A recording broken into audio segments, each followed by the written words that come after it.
മനസമാധാനം എന്നത് വേണമെങ്കിൽ നമ്മൾ ആരിൽ നിന്നും ഒന്നും പ്രതീക്ഷിക്കരുത്.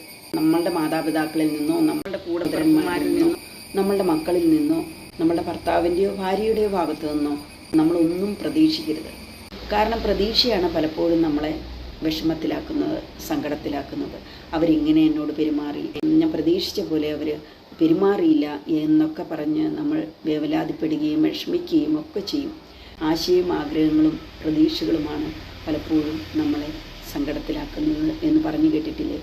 നമ്മൾ പ്രതീക്ഷിക്കുന്ന രീതിയിൽ അവർ പെരുമാറാതെ വരുമ്പോൾ തീർച്ചയായും നമ്മൾക്ക് വിഷമം ഉണ്ടാകുമെന്നുള്ളത് സത്യമായ കാര്യം തന്നെയാണ്.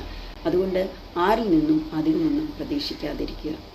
അതുതന്നെ നമ്മുടെ മനസ്സമാധാനത്തിനും സന്തോഷത്തിനും കാരണമാകും. Accept them as they R.